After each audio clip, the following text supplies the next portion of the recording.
And Mr. President, we used to pray with you. You used to speak in tongues. You are a Christian.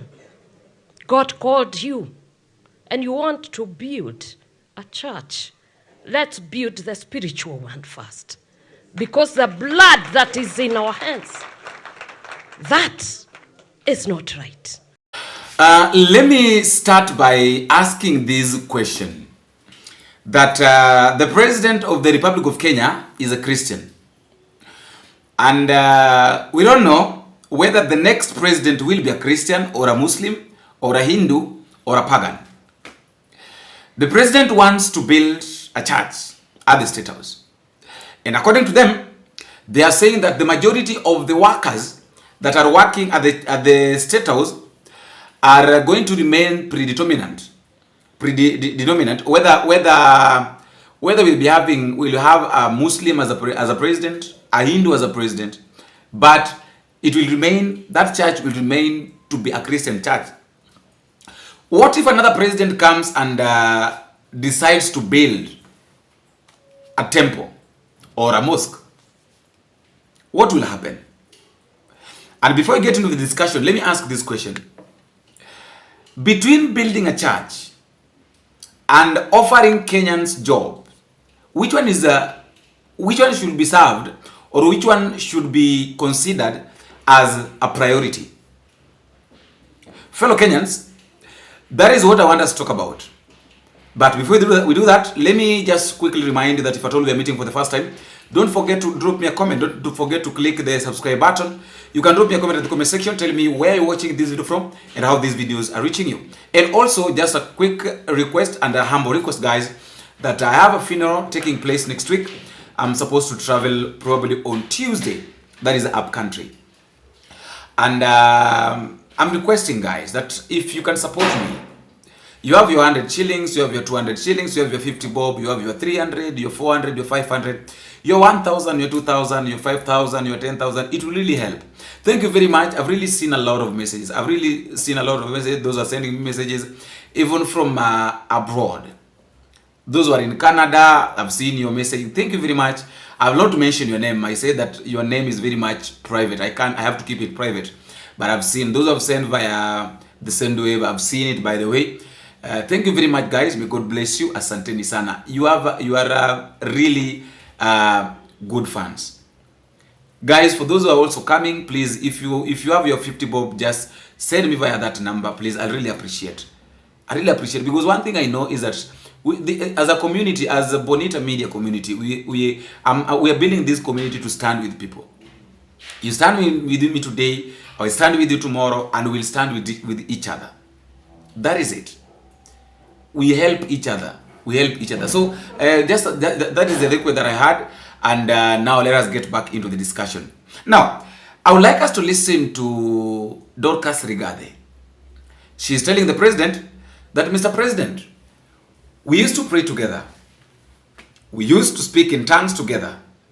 Right now you want to build a church, but before building a church, please build your spiritual, build your spirit. Let us work on our spirits first, because your hands is full of blood. Listen to her. And Mr. President, we used to pray with you. You used to speak in tongues.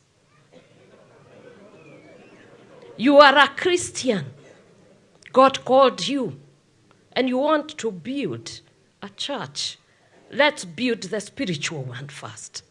Because the blood that is in our hands, that is not right. Mr. President, go back, think about it. As a Christian, we must follow the 10 Commandments. To just talk a little bit about that statement of Dorcas Rigathi, I would like to say this, that in the Bible, King David wanted to build a temple for the Lord. For those who read the Bible, King David had prepared himself to build a temple for the Lord. But then God sent his messenger, that I think it's Samuel. God sent Samuel the prophet to go and tell David that his hands are full of blood. He has killed people. So he's not in a position to build the temple. Suppose the president can narrate this thing, can bring this thing to that context and realize that he has killed a lot of people. A lot of women are crying. A lot of families have lost their children, their fathers, their mothers. A lot of you have been crying because with the name of William Samoei Ruto. So he's not in a position to build the temple. But who is he? Now, Olesapit said something which I would like us to read. I would like to read for you what Olesapit said. This is what he said. That putting a church in Statehouse is a declaration that Christianity is the state religion against the constitution. Will the president be the bishop or leader of this church? As we have seen him recently lead public prayers, this is not a priority. We have many churches around Statehouse where all those living there can worship.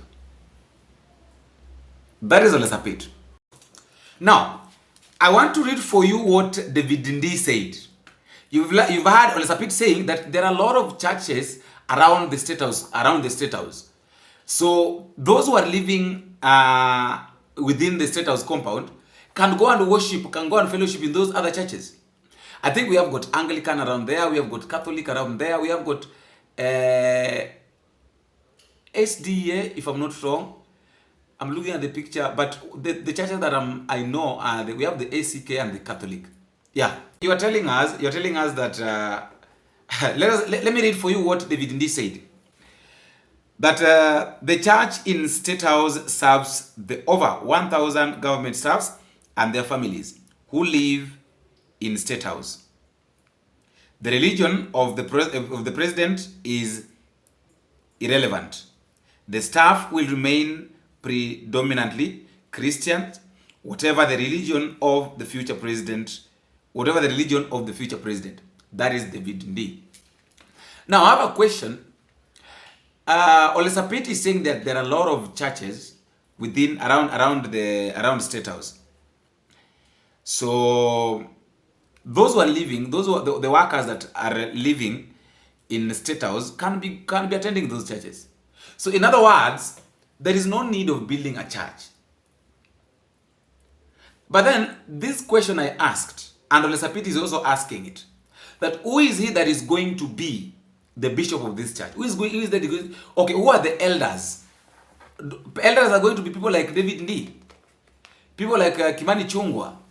And now, ladies and gentlemen, by the way, this one now gives us a clear picture as to why William Samoei Ruto was inviting church leaders at the Statehouse. Remember, I said this previously, and let me repeat it, that we have got church leaders who are supporting the government, and we have church leaders who are not supporting the government. So those who are supporting the government are the ones that are going to support this building, this building of the church. They're going to support it. Just wait. By tomorrow evening, we'll do a video tomorrow here. By tomorrow evening, you'll just hear that people are against William Ruto building a church at the Statehouse. Oh, mara sijui hao watu ni atheists, sijui mara nini, hao ni watu ambao ni wakafiri, hawataki Ruto ajenge kanisa. It is not that they are supporting Ruto. It is not that they are supporting that. It is just because they know that by William Ruto building this church, they are going to benefit. That is it. They are also targeting to benefit from this church building. That is it. Nothing less, nothing more.